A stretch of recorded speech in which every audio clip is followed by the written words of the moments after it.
현대지성 클래식 49 이반 일리치의 죽음. 레프 톨스토이 지음, 윤우섭 옮김, 강우상 낭독. 출판 현대지성.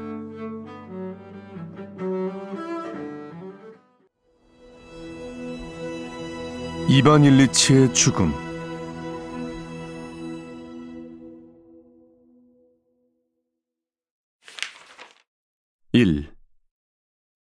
멜빈스키 사건 심리 중 휴식 시간이었다. 법원의 큰 건물에 있는 이반 예고로비치 셰백의 사무실에 위원들과 검사가 모였는데 대원은 유명한 크라소프 사건으로 급선회했다. 표도르 바실리에비치는 이 사건의 관할권에 관해 열을 올렸고 이반 예고로비치는 자기 입장을 고수했다. 표트르 이바노비치는 아예 처음부터 논쟁에 참여하지 않고 중간에 끼어들지도 않으며 막 배달된 신문 베도모스티를 훑어보고 있었다.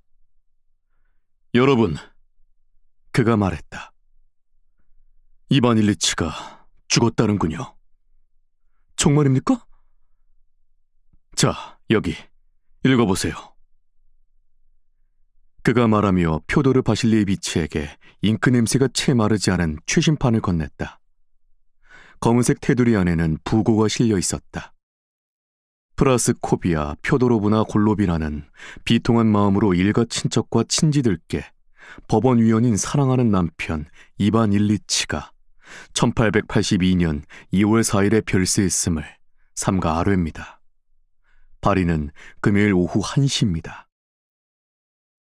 이반 일리치는 그 자리에 모인 사람들의 동료였으며 모두가 그를 좋아했다. 그는 벌써 몇 주일간 병석에 누워 있었고 병은 이미 고치기 힘들 정도라는 소문이 돌고 있었다. 그의 자리는 공석으로 두었는데 사망 시 그 자리에 알렉셰이에프가, 알렉셰이프의 자리에는 빈니코프나 슈타벨이 임명될 거라는 말이 오갔다.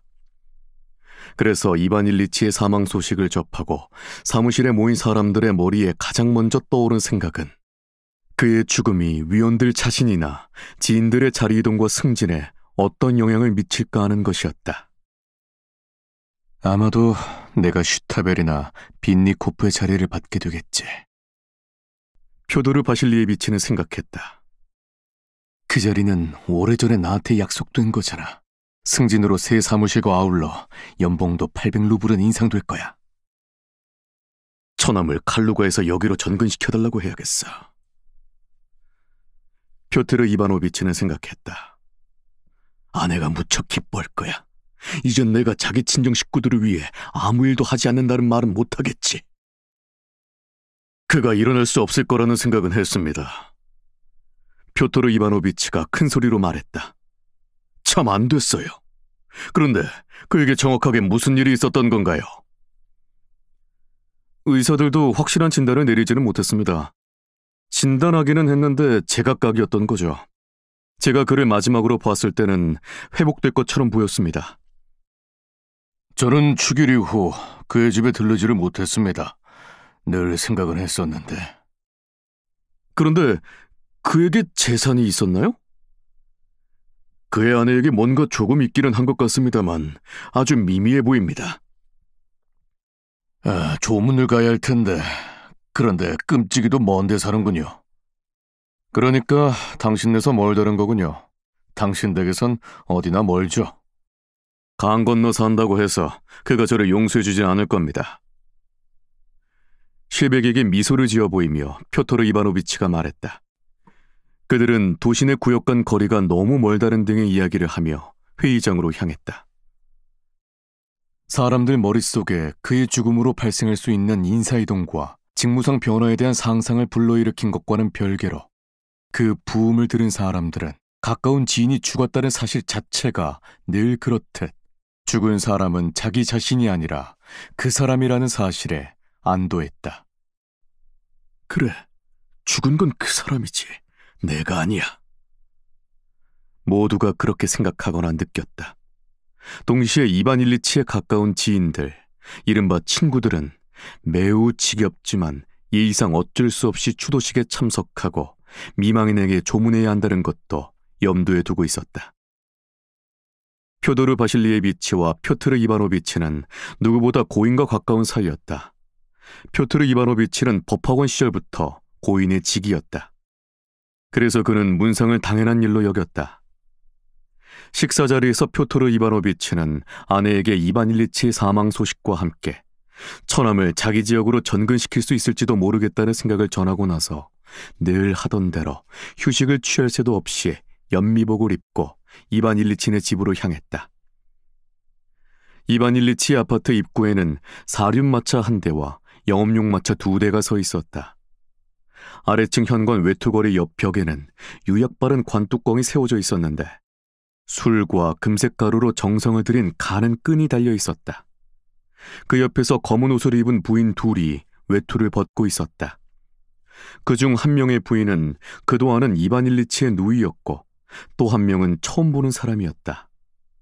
표트르 이바노비치의 동료 슈바르츠가 위층에서 내려오려고 계단에 발을 들여놓다가 그가 들어오는 것을 보고 걸음을 멈추고는 눈을 찡긋했다.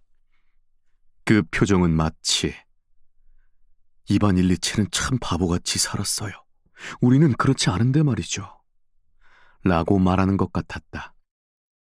피커딜리 수염을 기른 얼굴, 연미복을 입은 호리호리한 슈바르츠의 모습은 언제나 우아한 엄숙함을 자아냈다. 이 엄숙함은 언제나 슈바르츠의 장난기와 대조를 이뤘는데 지금은 특별한 익살스러움마저 풍기고 있었다. 표트르 이바노비치가 보기엔 그랬다. 표트르 이바노비치는 부인들이 앞서가도록 양보하고 천천히 그들 뒤를 따라 계단을 올랐다. 슈바르츠는 내려오지 않고 위에 그대로 서 있었다. 표트르 이바노비치는 그가 왜 그러는지 알았다. 분명 오늘 저녁 어디서 빈트를 하면 좋을지 이야기하고 싶은 눈치였다. 부인들은 계단을 거쳐 미망인에게로 갔고 진지하게 입술은 꼭 다물었지만 장난기 어린 눈빛의 슈바르츠는 눈썹을 실룩거려 표트르 이바노비치에게 고인이 안치된 오른쪽 방을 가리켰다. 표트르 이바노비치는 무엇을 해야 할지 난감해하는 표정으로 방으로 들어갔다. 그런 자리에선 늘 그랬다. 이런 경우 성호를 그으면 아무런 탈이 없다는 것 정도는 알고 있었다. 이때 절을 해도 되는지 확신이 서지 않았으므로 그는 중간을 선택했다. 그는 방으로 들어가 성호를 긋고 마치 절을 하듯 약간 허리를 숙였다. 예의에 어긋나지 않은 범위에서 팔과 머리를 움직여 방을 둘러보았다. 이반 일리치의 조카인 듯한 청소년 둘이 성호를 그으며 방에서 나가고 있었다. 둘 중 한 명은 김나지움 학생이었다. 거기서 노파 한 명이 꼼짝도 하지 않고 서 있었다. 그리고 눈썹이 기이하게 치켜 올라간 어떤 부인이 그녀에게 낮은 목소리로 무언가를 속삭이고 있었다. 프로코트를 입은 활기차고 단호한 모습의 부사제는 어떤 이견도 허락하지 않겠다는 결연한 표정으로 큰 소리로 뭔가를 읽고 있었다. 부엌일을 돕는 농부 게라심이 표토르 이바노비치 앞을 살그머니 지나며 바닥에 무언가를 뿌렸다. 그를 바라보던 표토르 이바노비치는 문득 시신이 부패하는 냄새를 희미하게 남아 느꼈다. 표토르 이바노비치는 마지막으로 이반 일리치를 방문했을 때 서재에서 이 사내를 본 적이 있었다. 그는 환자의 시중을 들고 있었는데 이반 일리치는 특히 그를 좋아했다. 표트르 이바노비치는 계속 성호를 그으며 관, 부사제, 그리고 구석에 자리한 탁자 위에 놓인 성상들 방향으로 가볍게 고개를 숙였다. 그러다가 너무 오랫동안 성호를 그었다는 것을 깨닫고 동작을 멈추고선 시신을 살펴보기 시작했다. 고인은 죽은 사람들이 그렇듯 특히 묵직하게 관 속에 누워 있었다. 머리는 베개에 받친 채 죽은 사람이 을에 그렇듯 다시는 들 수 없이 꺾여 있었고 경직된 사지는 부드러운 지요 위에 가라앉아 있었다. 그리고 고인들에게서 흔히 볼 수 있듯 움푹 들어간 관자놀이 위로는 노란 밀랍 같은 벗겨진 이마와 윗입술을 가볍게 누르는 듯한 튀어나온 코가 드러났다. 그는 몹시 변해 있었다. 표트르 이바노비치가 못 본 사이에 더 야위었지만 얼굴은 모든 고인이 그렇듯 살아있는 사람보다 더 잘생겼고 무엇보다 위엄과 기품이 서려 있었다. 얼굴에는 해야 할 일을 완수했다는, 그것도 바르게 완수했다는 표정이 역력했다. 또한 그 표정에는 살아있는 사람들을 향한 나무람과 경고도 담겨 있었다. 뾰트르 이바노비치에게는 그 표정이 내는 경고가 적절치 않아 보이거나 적어도 자기와는 관련 없다고 여겼다. 그는 어쩐지 불쾌한 기분이 들었다. 그래서 다시 서둘러 성호를 긋고 지나치게 빨리, 본인이 느끼기에도 예의에 어긋나게 재빨리 몸을 돌려 방을 나갔다. 슈바르츠는 복도에 다리를 넓게 벌리고 선 채 손을 등 뒤로 돌려 실크의 틀을 만지작거리며 그를 기다리고 있었다. 장난기 가득한 깨끗하고 우아한 슈바르츠의 모습을 한번 보는 것만으로도 뾰트르 이바노비치는 기분이 좋아졌다. 뾰트르 이바노비치는 슈바르츠가 이 모든 것을 넘어섰으며 마음을 우울하게 만드는 분위기 따위에는 굴복하지 않는다는 것을 알아차렸다. 그의 표정을 보면 이반 일리치를 위한 추도시기에 저녁 모임의 질서를 깨뜨릴 충분한 이유가 되지는 못한다고 말하는 듯했다. 즉, 오늘 저녁 하인이 새 양초 4자루를 새로 꾸미는 동안 카드 한 벌을 새로 열어 뒤섞는 일을 방해받을 이유는 없었다. 그러니까 우리가 오늘 저녁 즐겁게 보내는 것을 추도식이 어떻게 방해할 수 있단 말인가? 그는 옆을 지나가던 뾰트르 이바노비치에게 이 말을 소곤대며 표도르 바실리의 비치 집에서 하게 될 카드놀이에 끼라고 꼬드겼다. 그러나 뾰트르 이바노비치는 이날 저녁 빈트 게임을 할 팔자는 아니었던 게 분명했다. 프라스코비아 표도르브나는 키가 작고 뚱뚱한 부인인데 갖은 애를 기울였음에도 어깨 아래로는 여전히 펑퍼짐한 모습이었다. 그녀는 검은색 일색으로 옷을 입고 머리에는 레이스를 덮었으며 눈썹은 관 앞에 서 있던 부인처럼 기이하게 치켜 올라간 상태였다. 그녀는 다수의 부인과 방에서 나와 빈소까지 안내하며 말했다. 추도식이 곧 시작될 겁니다. 들어가시죠. 슈바르츠는 이 제안을 받아들이지도 거절하지도 않은 채 애매하게 인사하고 그 자리에 멈췄다. 프라스코비아 표도르브나는 뾰트르 이바노비치를 알아보고 한숨을 쉬며 그에게 다가가 손을 잡으며 말했다. 이반 일리치의 진실한 벗이었다고 들었습니다. 그가 이 말에 상응하는 행동을 취하리라고 기대하며 그녀는 바라보았다. 뾰트르 이바노비치는 안치실에서 성호를 긋는 일이 당연한 것처럼 여기서는 손을 잡고 탄식하며 물론 그랬죠 하고 말해야 한다는 것을 알았다. 그리고 그렇게 했다. 그렇게 함으로써 바라던 것이 성취됐음을 느꼈다. 즉, 그와 그녀는 감동했다. 시작하기 전이니 잠시 저쪽으로 가시겠어요? 당신께 여쭤볼 말씀이 있어요. 미망인이 말했다. 팔 좀 빌려주세요. 뾰트르 이바노비치는 팔을 내밀었다. 그리고 두 사람은 뾰트르 이바노비치에게 아쉬운 눈짓을 보내는 슈바르츠를 지나 내실로 향했다. 빈트는 이제 물 건너갔군. 우리가 게임할 다른 사람을 찾았다고 불평하지 마시오. 빠져나올 수 있으면 5명이서 하시든가. 그의 장난기 어린 시선은 이렇게 말하고 있었다. 뾰트르 이바노비치는 더 슬프게, 더 깊이 한숨을 쉬었고 프라스코비아 표도르브나는 감사하는 마음으로 그의 팔을 잡았다. 그들은 장밋빛 크레톤 천에 둘러싸이고 흐릿한 램프가 타고 있는 그녀의 응접실로 들어가 탁자 앞에 앉았다. 그녀는 소파에 앉았고 뾰트르 이바노비치는 낮은 푸푸에 앉았는데 용수철이 어그러진 탓에 그가 앉자 몸무게 때문에 제멋대로 찌부러졌다.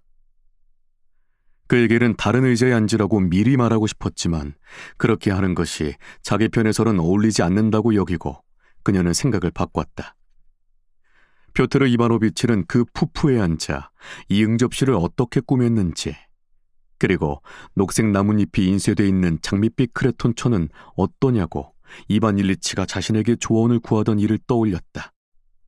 소파에 앉으려고 탁자 옆을 지나다 미망인이 걸친 검정 망토에 달린 검정 레이스가 탁자의 조각 장식에 걸렸다. 뾰트르 이바노비치가 그것을 풀어주려고 몸을 일으키자 그에게서 풀려난 푸푸의 용수철이 요동치며 그를 가볍게 밀쳤다. 미망인이 직접 레이스를 풀기 시작했고, 그래서 그는 자기 밑에서 저항하는 용수철을 내리누르며 다시 앉았다.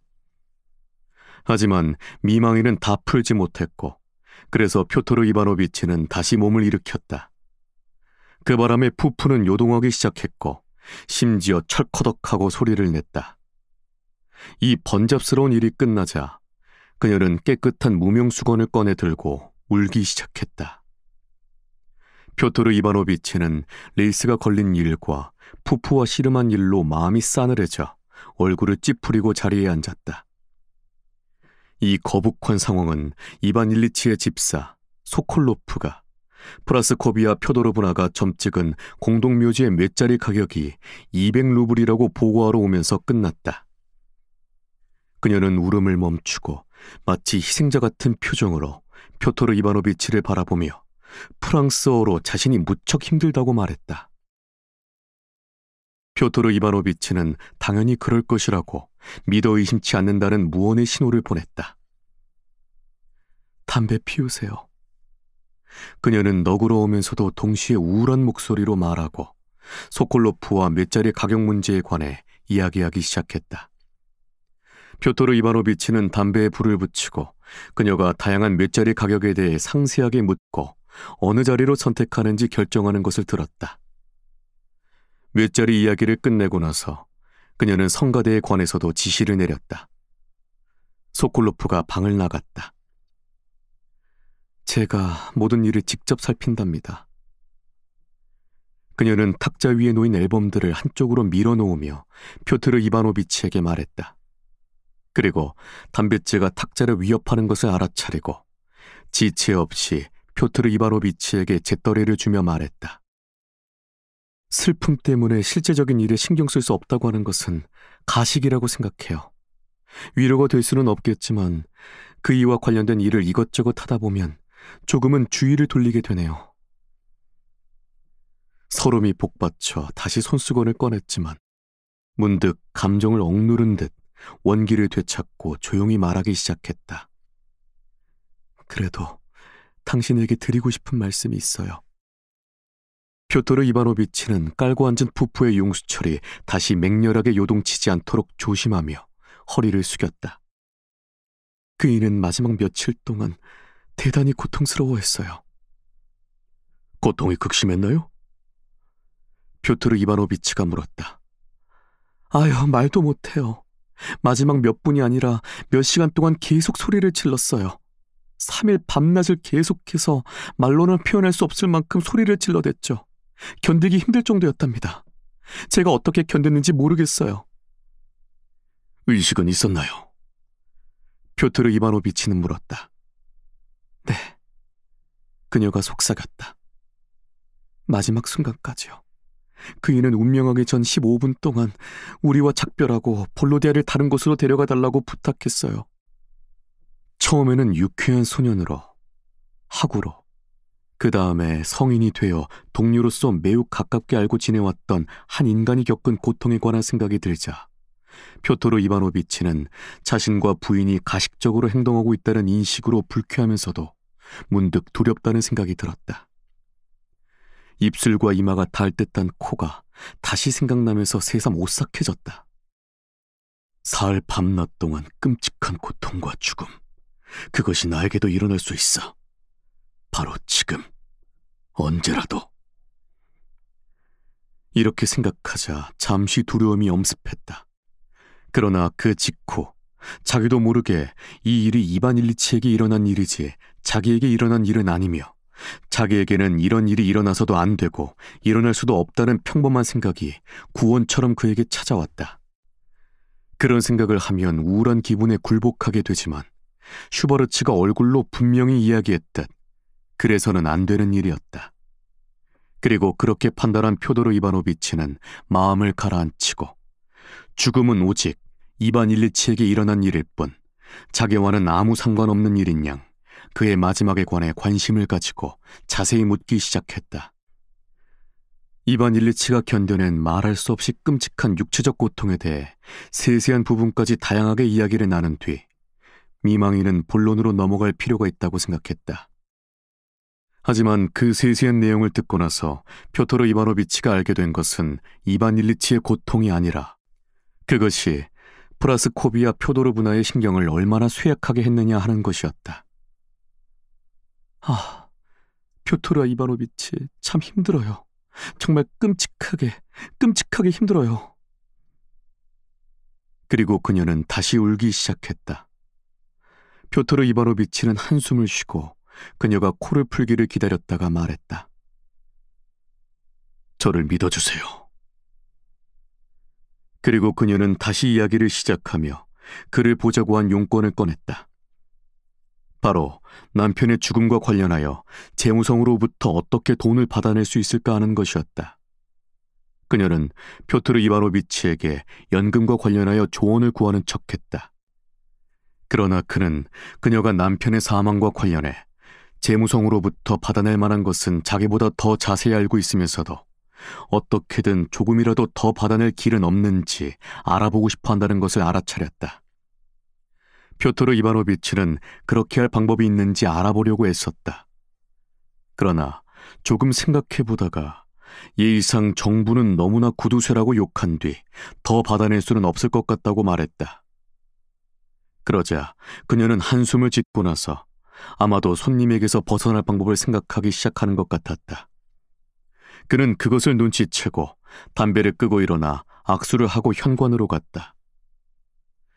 표토르 이바노비치는 이반 일리치가 골동품상에서 구매한 후 몹시 기뻐하던 시계가 걸린 식당에서 사제와 추도식에 온 지인 몇 명을 만났고 자기도 아는 아름다운 젊은 여성, 즉 이반 일리치의 딸을 보았다. 그녀는 검은 옷을 입고 있었다. 그렇지 않아도 가느다란 그녀의 허리가 더 가늘어 보였다. 그녀는 우물하고 결연한, 거의 화난 표정이었다. 그녀는 표토르 이바노비치가 무슨 잘못이라도 한 양 고개를 숙여 인사했다. 딸의 뒤에는 표토르 이바노비치도 아는 젊고 부유한 젊은이가 똑같이 성난 표정으로 서 있었는데 그녀의 약혼자라고 알려진 치안 판사였다. 그가 그들에게 애절하게 인사하고 빈소로 들어가려 할 때 계단 아래로부터 이반 일리치를 쏙 빼닮은 김나지움에 재학 중인 아들이 나타났다. 그는 표토르 이바노비치의 법학원 시절 기억에 담겨있는 작은 이반 일리치와 같았다. 눈물로 얼룩진 눈은 부정한 생각을 하는 10서너 살 먹은 소년의 눈 같았다. 표토르 이바노비치를 보자 소년은 근엄하고도 수줍게 얼굴을 찌푸리기 시작했다. 표토르 이바노비치는 그에게 고개를 끄덕여 보이고 빈소로 들어갔다. 양초 냄새, 신음, 향내, 눈물, 흐느낌이 어우러진 추도식이 시작되었다. 표토르 이바노비치는 자기 눈앞에 발을 바라보면서 우울한 표정을 짓고 서 있었다. 그는 한 번도 고인에게 눈길을 주지 않았고 마음을 약하게 만드는 분위기에 끝까지 굴복하지 않았다. 그리고 방을 맨 먼저 빠져나온 무리에 끼었다. 현관에는 아무도 없었다. 주방 도우미인 농부 게라심이 빈소에서 뛰어나와 튼튼한 손으로 털외투를 전부 다 뒤적거려 표토르 이바노비치의 털외투를 찾아 건네주었다. 그래, 여보게 게라심. 무슨 말이든 하기 위해 표토르 이바노비치가 말을 걸었다. 애통한 마음이네 그려. 하나님의 뜻인걸요. 우리 모두 그렇게 될 텐데요. 게라심은 희고 튼튼한 농부다운 이를 드러내며 말했다. 그는 한창 급한 일 와중에 있는 사람처럼 재빨리 문을 열고 마부를 불러 표토르 이바노비치가 마차에 타는 것을 도운 다음 마치 또 무엇을 할지 생각이라도 하듯 현관으로 물러섰다. 표토르 이바노비치는 향, 시신, 소독약 냄새를 맡다가 신선한 공기를 호흡하니 상쾌했다. 어디로 모실까요? 마부가 물었다. 늦지 않았군. 표도르 바실리에비치 집으로 가세. 표토르 이바노비치는 출발했다. 그리고 첫 번째 러버가 끝날 때 도착했는데 5번째로 게임에 참가하기에 딱 좋은 시간이었다. 2. 이반 일리치가 지나온 삶의 발자취는 아주 단순하고 평범한 동시에 대단히 끔찍했다. 법원의 위원 이반 일리치는 45살을 일기로 세상을 떠났다.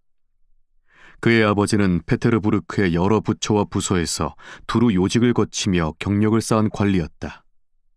사실 그 위치에 오른 사람들은 실질적인 업무를 수행하기에 확실히 적합하지 않았지만 어쨌든 오랜 세월 봉직했다는 경력과 직급 때문에 해고하는 것이 불가능했다. 게다가 그들을 위해 있으나 마나한 자리가 마련되고 직위에 따라 6천에서 1만 루블에 이르는 급여가 실제로 지급되었는데 그들은 그 수입을 바탕으로 아주 고령에 이르도록 살았다. 여러 불필요한 기관의 불필요한 구성원에 불과한 3등 문관 일리아 예피모비치 골로빈이 그런 사람이었다. 그에게는 3명의 아들이 있었다. 이반 일리치는 둘째 아들이었다. 첫째 아들은 다른 부처에서 아버지와 같은 경력을 쌓았고 한직에 머무르며 따박따박 급여를 받을 수 있는 근무 연령에 가까워지고 있었다. 셋째 아들은 실패했다. 그는 가는 곳마다 신세를 망치고 지금은 철도 관련 일을 하고 있었다. 그의 아버지나 형제들, 특히 아내들도 그를 만나길 꺼렸을 뿐더러 어쩔 수 없을 때를 빼곤 존재를 떠올리는 것조차 피했다. 누이는 친정아버지처럼 페테르부르크 관료인 그레프 남작에게 시집갔다. 이반 일리치는 사람들이 말하듯 집안의 자랑거리였다. 형처럼 아주 냉정하거나 치밀하지 않았고 동생처럼 그렇게 무모하지도 않았다. 그는 그들 가운데 중간으로 총명하고 적극적이고 유쾌하고 예의 바른 사람이었다. 그는 동생과 함께 법학원에서 수학했다. 막내는 과정을 끝내지 못하고 5학년 때 퇴학을 당했다. 이반 일리치는 훌륭한 성적으로 과정을 마쳤다. 법학원 재학 중 그의 모습은 그가 평생 보여준 모습과 똑같았다. 그는 재능있고 온화하고 사교적이지만 의무라고 생각한 것은 엄격하게 해내고야 마는 사람이었다. 그는 높은 위치에 오른 인사들이 의무라고 여기는 것을 모두 자기의 의무로 받아들였다. 소년으로서든 성인이 되어서든 남의 환심을 사려고 하지 않았지만 아주 어린 시절부터 마치 불에 달려드는 파리처럼 사회에서 가장 높은 지위에 있는 사람들에게 이끌렸고 그들의 태도나 삶에 대한 견해를 내면화하고 친하게 지냈다. 어린 시절과 청년 시절에 심취한 것은 그에게 전부 큰 흔적을 남겼다. 그는 관능과 허영심에 빠졌고 상급 학년에 가서는 자유주의에 몰두했지만 자신의 본능이 정확하게 일러주는 한계 안에 항상 머물렀다. 법학원에서 그는 이전에 대단히 추악하게 여기던 행위를 했고 그러는 동안 자기 혐오에 빠졌다.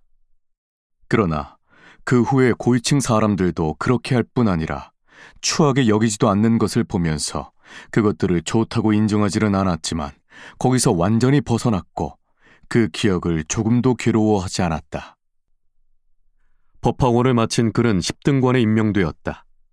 그는 제복을 마련하기 위해 아버지로부터 돈을 받아 샤르메르에서 제복을 주문하고 시계줄에 끝을 생각하라라는 경구를 새긴 메달을 달았다. 그는 후원자이자 은사인 공작과 작별하고 레스토랑 도농에서 동료들과 함께 송별회 겸 식사를 했다. 그 후 최고급 상점에서 주문하고 구입한 속복, 의복, 세면도구, 화장품과 여행용 깔개를 최신 유행하는 가방에 담고 아버지가 그에게 마련해준 현지사 특별업무 보좌직에 입직하기 위하여 지방으로 떠났다. 지방에서 이반 일리치는 이내 법학원에서처럼 편하고 유쾌한 위치를 확보했다. 그는 근무하면서 경력을 쌓는 동시에 유쾌하고 고상하게 삶을 즐겼다. 이따금 그는 상관의 명으로 여러 군을 다니며 자기보다 높거나 낮은 사람들을 위엄있게 대했고 위임받은 업무, 주로 분리파 교도와 관련한 지시를 정확하고 청렴하게 처리했으며 그것에 대해 매우 자랑스럽게 생각했다. 그는 혈기왕성했고 가벼운 유흥을 좇는 성향이 있었음에도 업무에 임해서는 침착하고 사무적이며 심지어 엄격했다.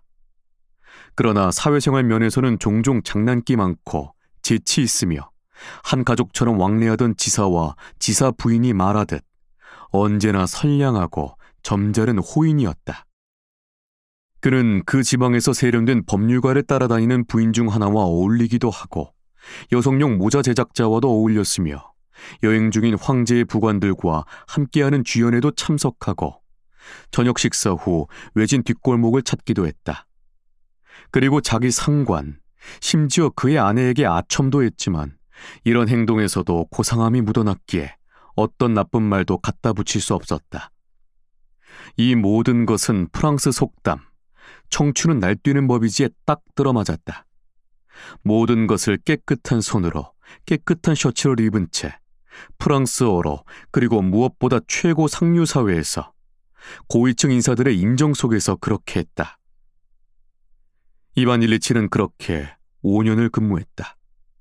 그리고 뒤이어 공직 생활에도 변화가 찾아왔다. 새로운 사법 체계가 등장했고 그에 따라 새로운 인물이 필요했다. 이반 일리치도 이 새로운 인물들 가운데 하나가 되었다. 이반 일리치는 1심 판사 자리를 제안받았다. 그러나 그 자리는 다른 지역에 있었고 그래서 지금까지 거기서 쌓아올린 관계를 포기하고 새로운 곳에서 새로운 관계를 구축해야 했지만 이반 일리치는 이것을 받아들였다. 친구들은 이반 일리치를 전송하면서 단체 사진을 찍고 은제 담뱃갑을 선물했다. 그리고 그는 새 임지로 떠났다. 이반 일리치는 특별 임무를 수행했던 관리 시절과 마찬가지로 예심판서로서 사생활과 공적 임무를 구분할 줄 알았고 품위 있고 예절 바른 그의 행동은 무사람의 존경을 불러일으켰다. 이반 일리치는 지난번 업무와 비교했을 때 예심판사 업무가 훨씬 더 흥미롭고 매력적이라고 생각했다. 과거에는 샤르메르에서 지은 약식 제복을 입고 가벼운 걸음으로 떨면서 접견을 기다리는 청원자들과 그를 부러워하는 관리들을 지나 곧장 상관 집무실로 가서 상관과 차를 앞에 두고 앉아 담배를 피우는 일이 즐거웠다. 그러나 직접적으로 자기 의지대로 좌지우지할 수 있는 사람은 많지 않았다. 특별 임무를 띠고 파견되었을 때 만나는 경찰이나 분리파 교도들 정도가 전부였다. 그래서 그는 자기 의지에 종속된 그런 사람들도 정중하고 심지어 동료처럼 곧잘 대했고 자신들을 힘으로 누를 수 있는데도 우호적으로 대한다고 느끼도록 하는 게 좋았다. 그 당시 그런 사람은 많지 않았다. 하지만 예심 판사가 된 지금 이반 일리치는 스스로 뻐기고 잘난 체 하는 사람일지라도 모두가 자기 손아귀 안에 있다고 느꼈다. 그가 할 일은 그저 종이에 제목과 단어 몇 마디만 써놓으면 그만이었고 그렇게 하면 제 아무리 중요하고 잘난 체 하는 사람도 피고나 증인으로 부를 수 있었다. 만일 그가 앉으라고 하지 않으면 선체로 묻는 말에 답해야 했다. 이반 일리치는 이러한 자신의 힘을 남용하지 않았고 오히려 부드럽게 표현하려고 애썼다. 하지만 그 힘을 자각하고 그것을 부드럽게 행사할 수도 있다는 사실은 새로 맡은 직무가 주는 주된 즐거움이자 매력이었다. 직무 그 자체, 즉 심리에 있어 이반 일리치는 직무와 관련 없는 모든 상황을 제쳐놓았고 가장 복잡한 사건이라도 오직 외부적으로만 서류에 반영했을 뿐 개인 견해는 완전히 배제하였으며 그러면서도 무엇보다 필요한 형식은 충실하게 준수하는 법을 빠르게 습득했다. 이 일은 새로운 업무 방식이었다. 그렇게 그는 1864년 규정을 현실에 적용한 최초의 인사 가운데 하나가 되었다. 예심판사 입직을 위해 다른 도시로 이사한 뒤 이반 일리치는 새로 지인을 만나고 관계를 맺고 새로운 방식으로 행동하고 어조도 약간 달리했다. 그는 지방행정당국과 어느 정도 거리를 두었다. 그리고 도시에 사는 법관들과 부유한 지주들이 결성한 동아리 가운데 최상의 동아리를 택하고 정부의 가벼운 불만을 품고 온건한 자유주의를 띤 교양 있는 시민의 모습을 취했다. 동시에 이반 일리치는 자신의 우아한 옷차림은 그대로 둔 채 턱수염 깎기를 중단하고 제멋대로 자라도록 놔두었다. 새 도시에서도 이반 일리치는 대단히 유쾌하게 살았다. 현 지사에게 불만이 있긴 했어도 사격에는 우호적이고 선했다. 연봉은 더 많았고 이제 막 시작한 빈트 게임은 삶에 적잖은 즐거움을 더했다. 그는 빠르고 영리하게 생각하면서 즐겁게 게임을 할 줄 아는 덕에 게임에서 대체로 승리했다. 새 도시에서 근무한 지 2년이 지난 뒤 이반 일리치는 장차 아내가 될 여자를 만났다. 프라스코비아 표도르브나 미헬은 이반 일리치가 활동하는 동아리에서 가장 매력적이고 지적이고 빛나는 아가씨였다. 예심판사 업무에서 벗어나 흥과 휴식을 찾아다니면서 이반 일리치는 프라스코비아 표도르브나와 가볍고 장난기 어린 관계로 만났다. 특별 임무를 수행하던 시절에는 춤추는 일에 익숙했지만 예심판사가 된 지금은 좀 채 춤추는 일이 드물었다. 이제는 춤을 춘다면 비록 자기가 새 기관에 속한 5등관 신분이긴 해도 춤에 관해서라면 웬만해선 지지 않는다는 것을 보여줄 요량으로 그렇게 하는 것 같았다. 그렇게 그는 때때로 야회 막바지에 프라스코비아 표도르브나와 춤을 추었고 특히 이 시간에 그녀의 마음을 사로잡았다. 그녀는 그에게 반했다. 처음엔 결혼하겠다는 분명하고도 명확한 의사가 없었지만 처녀가 자기에게 반하자 이반 일리치는 자문해 보았다. 사실 결혼하지 않을 이유도 없잖아. 프라스코비아 표도르브나는 귀족 가문 출신이고 외모도 괜찮았다. 재산은 많지 않았다.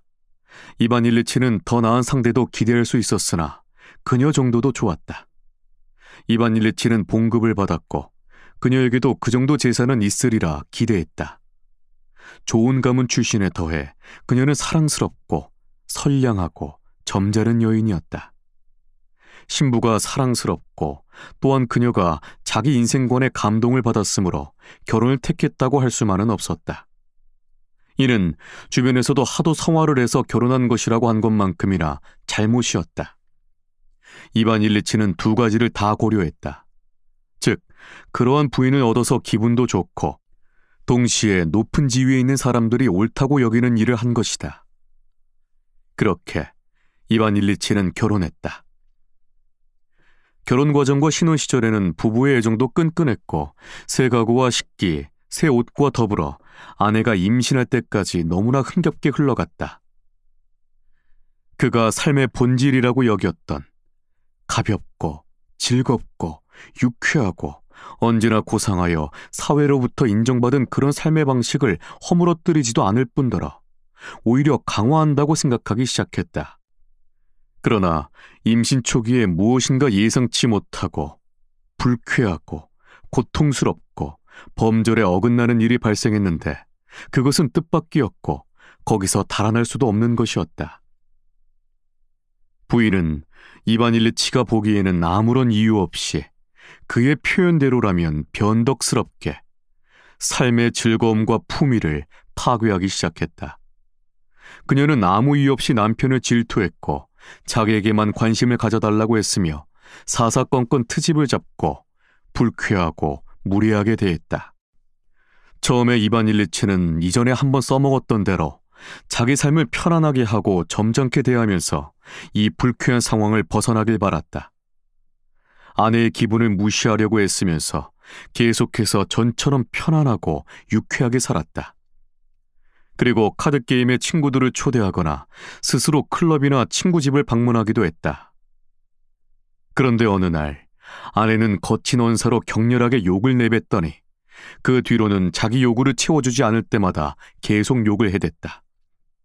그녀는 남편이 굴복할 때까지, 즉 이반 일리치도 집에 앉아서 자기처럼 지루해 견딜 수 없을 때까지 멈추지 않겠다고 굳게 결심한 것 같았다. 이반 일리치는 몸서리를 쳤다. 그는 부부 생활이라는 것이 적어도 아내와의 늘상 삶의 즐거움과 품위를 드높이긴커녕 그 반대로 종종 파괴해왔으므로 거기에서 자신을 보호해야 함을 깨달았다. 그래서 이반 일리치는 방법을 찾기 시작했다. 프라스코비아 표도르브나를 다룰 수 있는 것 중 하나는 자신의 공직이었다. 그래서 이반 일리치는 직무, 그와 관련된 공적 의무라는 수단으로 자신의 독립적 세계에 울타리를 치고 그녀와 싸우기 시작했다. 아내는 아이를 낳고 나서 여러 번 젖을 물리려고 했지만 번번이 실패했고, 제발 함께 해달라는 요청을 받았지만 도무지 이해할 수가 없었던 병으로 아이나 엄마가 자신을 보채기에 이반 일리치는 아예 가족박 세계로 나가 자신을 보호하는 일에 더욱 전념하려 했다. 아내의 성미가 더 급해지고 까탈스러워지면서 이반 일리치도 자기 삶의 무게중심을 점점 더 일로 옮겨갔다. 그는 전보다 더 자기 일을 사랑했고 공명심을 더욱 불태웠다. 아주 일찍, 결혼 후 채 1년도 되지 않아 이반 일리치는 부부 생활이라는 것이 삶에 약간의 편리함을 안겨주긴 하지만 본질적으로 무척 복잡하고 어려운 문제이며, 이와 관련하여 의무를 이행하려면, 즉 삶에서 인정하는 품위 있는 삶을 이어가려면 일을 대할 때처럼 일정한 태도를 확립해야 함을 깨달았다. 그리고 이반 일리치는 결혼 생활에 대한 나름의 태도를 정했다. 그가 요구한 것은 다만 집에서의 식사, 집안 관리, 잠자리 같은 편익이었고, 무엇보다 중요하게 여론이 요구하는 품위 있는 외양을 잘 맞춰주길 바랐다. 그 외에 약간의 즐거움도 원했는데 그것을 발견할 때마다 무척 고마워했다. 하지만 저항을 받거나 불평을 만나면 그 즉시 울타리친 자기의 일의 세계로 물러나 거기서 즐거움을 찾았다. 이반 일리치는 훌륭한 관리라는 평가를 받고 3년 후에는 부검사가 되었다. 자신의 새 업무, 그 중요성, 누구든 법정에 세우고 감옥에 보낼 수 있는 능력, 주목받게 하는 연설, 그리고 이런 일에서 그가 거두었던 성과로 그는 점차 일에 빠져들었다. 아이들은 더 태어났다. 아내는 점점 불평이 늘고 화를 냈지만 가정생활에 대해 이반 일리치가 확립한 태도로 그는 그녀의 불평에 거의 영향을 받지 않았다. 그 도시에서 7년을 근무한 후 이반 일리치는 다른 현의 검사직으로 발령을 받았다. 이사는 했지만 돈이 별로 없었기에 이사한 곳은 아내의 마음에 들지 않았다. 봉급이 전보다 많아졌어도 생활비 또한 많이 들어서였다. 게다가 아이를 둘이나 잃어서 이반 일리치의 가정생활은 더욱 편치 않았다. 프라스코비아 표도로브라는 새로운 생활 공간에서 불편한 일을 만날 때마다 남편에게 비난을 퍼부었다. 남편과 아내가 나누는 대화 대부분이, 특히 아이들 교육과 관련한 주제를 말하다 보면 과거의 다툼을 불러일으켰던 문제들로 이어져 언제라도 다툴 준비가 되어 있었다. 드물기는 해도 부부에게 사랑의 시간이 찾아오기도 했다. 그러나 그 시간이 오래 머무르지는 않았다. 그런 때는 그저 잠시 섬에 정박한 것처럼 생각되었고, 그 시간이 지나면 그들은 다시 소원함을 느끼며 저기를 숨긴 채 바다로 나아갔다. 만일 관계가 그렇게 돼서는 안 된다고 생각했더라면 화를 낼 수도 있었겠지만, 이반 일리치는 이 상태를 정상으로 여겼으며 가족 활동은 이것을 목표로 해야 한다고 생각하기까지 했다. 그의 목표는 이러한 불쾌함으로부터 점점 더 자유로워지고 이를 무해하고 품이 있어 보이도록 하는 것이었다. 그리고 그는 가족과 보내는 시간을 점점 줄여서 그 목표를 달성했고, 가족과 시간을 보내야만 할 때는 외부인을 참석시켜 자신을 방어하려고 노력했다. 중요한 것은 이반 일리치에게 일이 있다는 것이었다. 그는 모든 세속적 관심을 일하는 데 집중시켰고 그 관심은 그를 삼켜버렸다. 마음만 먹으면 누구든 무너뜨릴 수 있을 정도의 힘이 있다는 자각, 법정에 들어갈 때와 아래 사람을 만날 때 외적으로 드러나는 예우, 윗사람과 아랫사람 앞에서 드러나는 성공, 그리고 무엇보다 자신도 인지하는 뛰어난 사건 처리 능력, 이 모든 것이 기쁨의 원천이 되었고 동료들과의 대화, 식사, 그리고 빈트게임과 함께 삶을 채웠다. 그렇게 전체적으로 이반 일리치의 삶은 마땅히 그래야 한다고 생각한 대로 계속해서 흘러갔다. 유쾌하고 품위 있게. 그렇게 또 7년을 보냈다. 큰딸은 벌써 16살이 되었고 또 한 명의 아이는 세상을 떠났으며 불화의 씨앗인 아들은 김나지움 학생이 되었다. 이반 일리치는 그를 법학원에 보내고자 했으나 프라스코비아 표도르브라는 남편에게 앙심을 품고 김나지움에 보내버렸다. 딸은 집에서 공부하면서 잘 성장했고 아들 또한 시답잖은 학생은 아니었다. 3. 결혼 생활 17년 동안 이반 일리치의 삶이 그렇게 이어졌다. 그는 고참 검사가 되었고 몇 차례 전보가 났지만 더 좋은 자리를 기다리며 제안을 거절했다. 그런데 어느 날 예기치 않게 삶의 평온을 깨는 불쾌한 상황이 벌어졌다. 이반 일리치는 대학 도시의 재판장 자리를 기대했지만 고페가 어찌어찌 선수를 쳐서 그 자리를 차지했다. 이반 일리치는 화가 나서 그를 비난하고 고페와 직속 상관에게도 따졌다. 하지만 돌아오는 건 냉대뿐. 다음 인사 때도 그는 물을 먹었다. 1880년에 벌어진 일이었다. 이반 일리치의 인생에서 가장 힘든 한 해였다. 한편으로는 그의 봉급으로는 생활이 충분치 않다는 것이 분명해졌고, 다른 한편으로는 모두가 그를 잊은 데다가 그에겐 가장 크고 가혹한 불의로 여겨졌던 일이 남에겐 지극히 평범해 보였다. 아버지조차 아들을 도울 생각을 하지 않는 듯했다. 마치 모든 사람이 3,500루블 연봉을 받는 자기 위치를 지극히 정상으로 보고 심지어 운이 좋다고 여기며 못 본 채 하는 것 같았다. 자기에게 가해진 불의를 자각하는 건 혼자뿐이었고 아내의 끝도 없는 잔소리에 시달리며 분수에 맞지 않게 사느라 지게 된 빚으로 자기 상황이 결코 정상이 아니라는 것도 알았다. 그해 여름 그는 지출을 줄여보려고 휴가를 내고 아내와 함께 시골 처남집으로 갔다. 거기서 여름을 보낼 생각이었다. 일하지 않고 시골에서 지내며 이반 일리치는 난생 처음 지루하다 못해 참을 수 없는 고뇌를 느꼈다. 더 이상 그런 식으로 살 수는 없고 뭐든 단호한 조처를 할 필요가 있다고 결심했다. 밤새 한숨도 못 자고 테라스를 서성이던 이반 일리치는 페테르부르크로 가기로 마음먹었다. 자신을 몰라보는 자들을 응징하려고 다른 부처로 옮길 생각을 하자 정신이 번쩍했다. 다음 날 아내와 처남의 간곡한 만류에도 불구하고 그는 페테르부르크로 출발했다. 연봉 5,000루블이 보장되는 자리를 얻어내려는 단 하나의 목표를 품은 채 부처가 어디 있고 성향이 어떤지 업무의 종류에 대해서도 더는 집착하지 않았다. 그에게는 오직 연봉 5,000루블이 보장되는 자리가 필요했다. 행정부, 은행, 철도, 마리아 여제 부속기관, 심지어 세관 등 어디든 상관없지만 꼭 연봉 5,000루블이 딸린 자리여야 했고 자신을 인정할 줄 모르는 부처에는 있고 싶지 않았다. 그리고 이반 일리치의 그 여행은 뜻하지 않게 놀라운 성공을 거두었다. 쿠르스크에서 기차에 오른 지인 FS-1린이 그와 나란히 1등석에 앉아 쿠르스크 지사가 최근에 받았다는 전보 이야기를 들려주었다.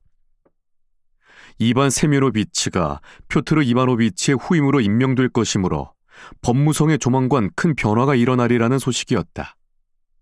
예고된 대변화는 러시아에도 그랬지만 이반 일리치에게도 특별한 의미가 있었다.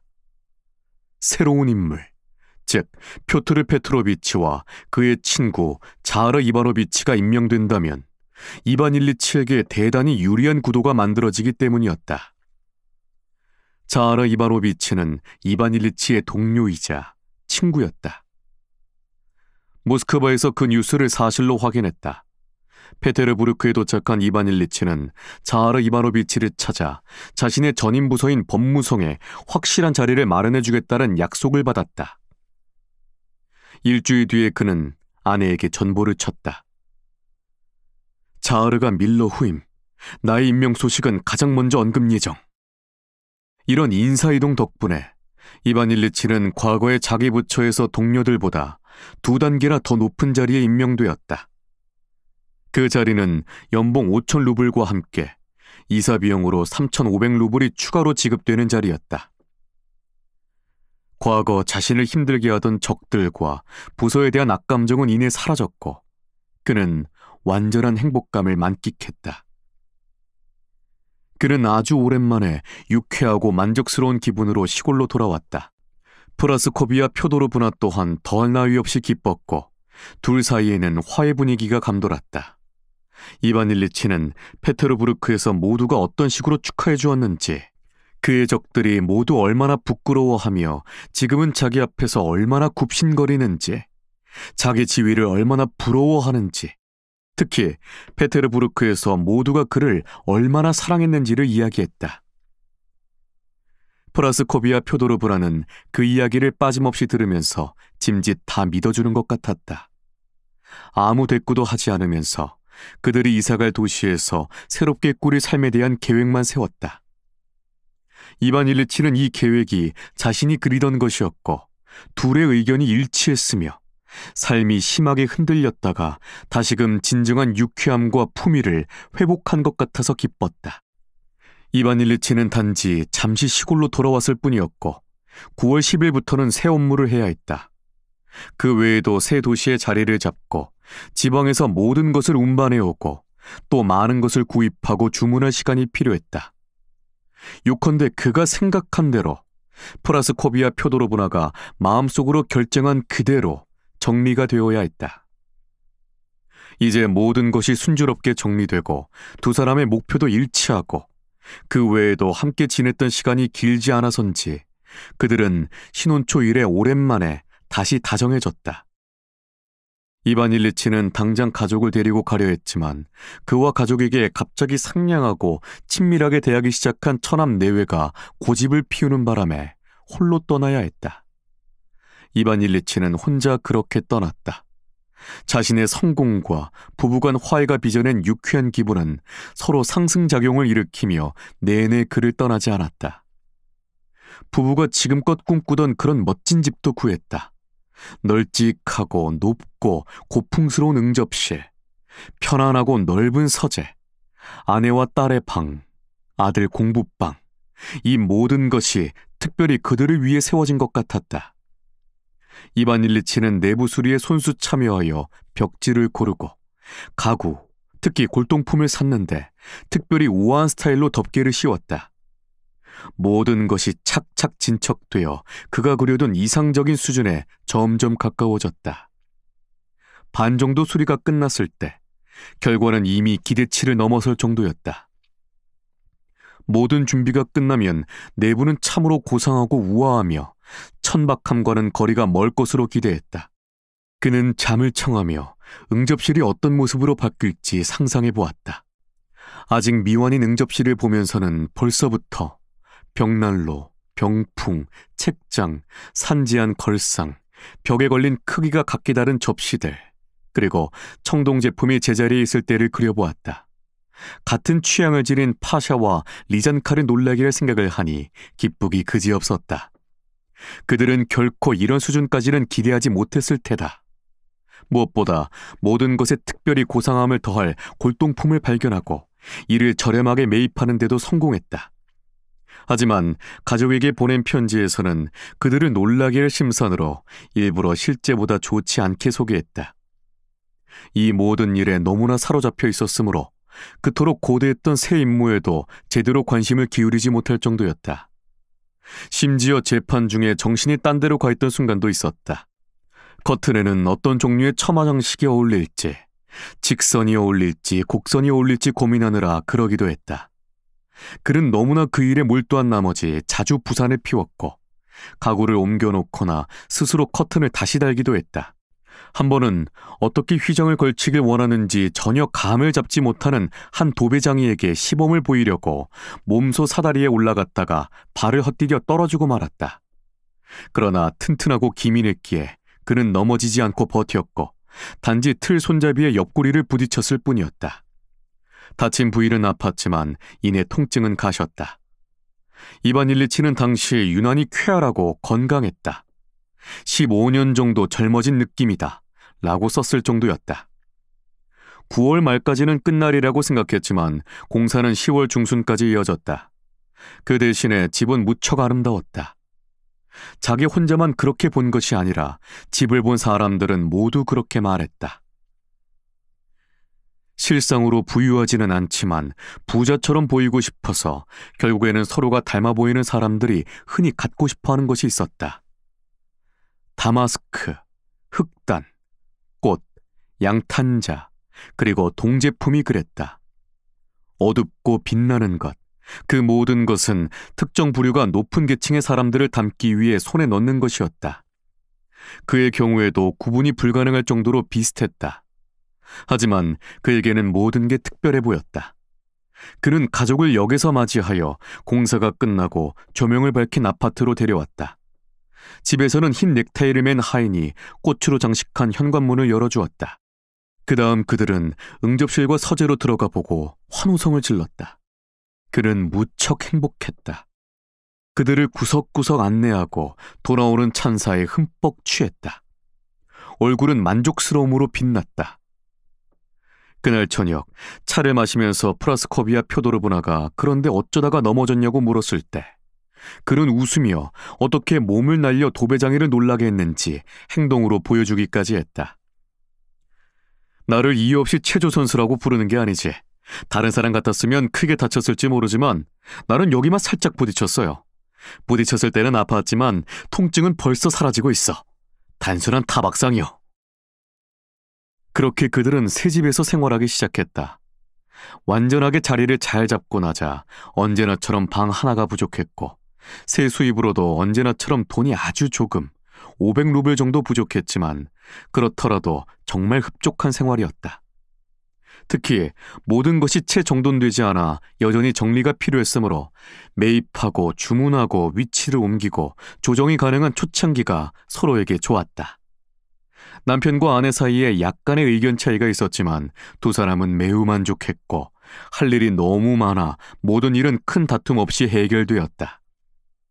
더 이상 정돈할 게 없어지자 약간 지루하고 뭔가가 부족했지만 그때쯤 그들은 어느새 친분을 쌓으며 습관을 만들어갔고 삶은 충만해졌다. 이반 일리치는 법원에서 오전 시간을 보내고 식사를 하러 집으로 왔다. 그리고 비록 집 문제로 약간 짜증이 나기도 했지만 처음엔 기분이 좋았다. 그러나 전체적으로 그의 삶은 자기 인생이 마땅히 그렇게 흘러가야 한다고 믿었던 대로 흘러갔다. 편하고 즐겁고 고상하게. 그는 9시에 일어나 커피를 마시고 신문을 읽은 다음 제복을 입고 법원으로 출근했다. 거기엔 그가 쓰고 일하던 멍해가 이미 준비되어 있었다. 그는 이내 청원자들, 사무국 문의사항, 사무국 자체, 공개 및 운영회의에 뛰어들었다. 이 모든 일을 할 때는 언제나 공식 업무의 규칙적인 흐름을 방해하는 생소하거나 중요하다고 하는 것을 모두 배제하는 방법을 알아야 했다. 즉, 공적인 관계가 아니면 사람들과의 관계를 허용해선 안 되며 관계의 이유는 오로지 공적이어야만 한다. 예를 들어 어떤 사람이 무엇인가를 알아보고 싶어 찾아오면 공적 위치에 있지 않은 이반 일리치는 그 사람과 어떤 관계도 맺을 수 없다. 그러나 만일 그 사람과 동료로서 관계가 있다면, 예를 들어 관인이 찍힌 서류에서 함께 드러나는 관계라면 그는 그 한계 내에서 할 수 있는 모든 것을 적극 수행했고 그럴 때 우호적인 인간관계, 즉 공손함을 발휘했다. 하지만 공적인 관계가 종료되는 즉시 다른 모든 것도 끝난다. 이반 일리치는 공적인 면을 자신의 실제 생활과 혼동하지 않고 구분하는 능력을 최대 한도로 발휘하는 법을 알았다. 심지어 오랜 실천과 타고난 재능 덕에 그 능력을 마치 거장처럼 개인관계와 공적관계를 뒤섞는 수준으로까지 끌어올렸다. 자신에게 이렇게 한 것은 필요할 때라면 언제라도 다시 공적인 것을 분리하고 인간적인 것을 내려놓을 수 있다고 느꼈기 때문이다. 이반 일리치는 이 일을 쉽고 유쾌하고 품위 있게 심지어 예술적으로 처리했다. 휴정 시간에는 담배를 피고 차를 마시며 정치와 일상, 카드놀이에 대해 잠시 이야기를 나눴는데 대부분은 승진에 관한 대화가 주를 이루었다. 그리고 피곤하지만 관현악단 제1바이올린 주자 중 하나로 참여해 자기 파트를 완벽하게 연주해내며 마치 대가가 된 듯한 기분을 안고 집으로 돌아왔다. 집에선 딸이 어머니와 함께 어딘가를 다녀오거나 누군가가 집에 와 있었다. 아들은 학교 다녀와서 가정교사의 도움을 받으며 예습하고 학교에서 배운 것을 꼼꼼히 공부했다. 모든 것이 순조로웠다. 식사 후에 손님이 없으면 이반 일리치는 사람들 입에 많이 오르내리는 책을 읽었고 저녁에는 일을 마주하고 앉아 서류를 읽고 법률을 찾아보고 진술을 대조하고 적용할 법을 정리했다. 이 일은 그에게 지루하지도 유쾌하지도 않았다. 빈트 게임을 할 기회가 있을 때는 지루하긴 했다. 하지만 게임이 없을 땐 혼자 앉아 있거나 아내와 있었는데 그보다는 이게 더 좋았다. 이반 일리치의 진짜 즐거움은 중요한 사회적 지위에 있는 신사숙녀들을 초대하여 함께 시간을 보내는 작은 만찬을 여는 것이었다. 응접실이 서로 비슷비슷하듯 그런 부류는 통상적으로 그렇게 시간을 보냈다. 한 번은 그의 집에서 야회가 개최되어 사람들이 모여 춤을 추었다. 이반 일리치도 매우 유쾌했고 모든 것이 훌륭했는데 다만 케이크와 사탕 때문에 아내와 큰 싸움이 벌어졌다. 프라스코비아 표도르브나는 자신만의 계획이 있었지만 이반 일리치가 모든 것을 값비싼 제과점에서 사겠다고 고집하며 많은 양의 케이크를 사왔다. 그로 인해 케이크가 남아돌았고 제과점에서 보낸 계산서가 45루블에 달했다는 것 때문에 다툼이 발생한 것이다. 싸움은 매우 크고 고약해서 프라스코비아 표도르브나는 그에게 바보, 얼간이라고 부를 정도였다. 그는 머리를 움켜잡고 화가 나서 이혼이란 단어를 입에 올렸다. 하지만 야회 자체는 즐거웠다. 최고의 인사들이 모였고 이반 일리치는 트루포노바 공주와 춤을 추었다. 그녀는 내 슬픔을 가져가 주오라는 모임을 설립해 유명해진 사람의 동생이었다.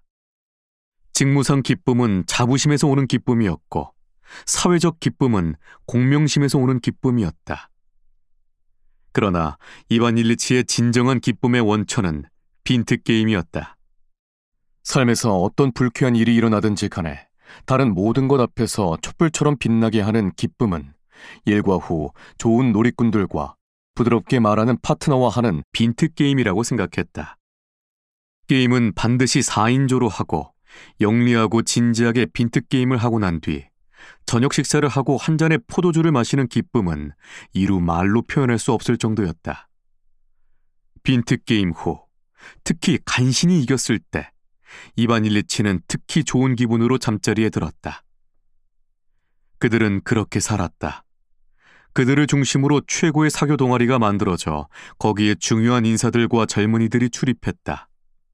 주변 지인을 바라보는 시각에서는 남편, 아내, 그리고 딸이 완전히 일치했는데 사전에 의논하지 않고도 벽을 따라 일본제 도자기가 잔뜩 진열된 그들의 응접실에 상냥한 태도로 몰려드는 온갖 친구들과 친척들, 어중이 떠중이들을 밀어내고 그들에게서 벗어나 멀리 하려고 했다. 이내 이 어중이 떠중이 친구들은 날아들기를 멈췄고 골로빈의 집에는 최고의 동아리만 남게 되었다. 젊은이들은 리잔카에게 구애했고 드미트리 이바노비치 페트리셰프의 아들로서 유일한 상속자인 예심판사 페트리셰프도 구애를 시작하여 이반 일리치는 벌써부터 프라스코비아 표도로브나와 함께 그 둘을 삼두마차에 함께 타도록 할지 연극 관람을 준비해야 하는 것은 아닌지 이야기 나누기까지 했다. 그들은 그렇게 살았다. 그리고 모든 것이 변함없이 그렇게 흘러갔고 더 바랄 나위가 없었다.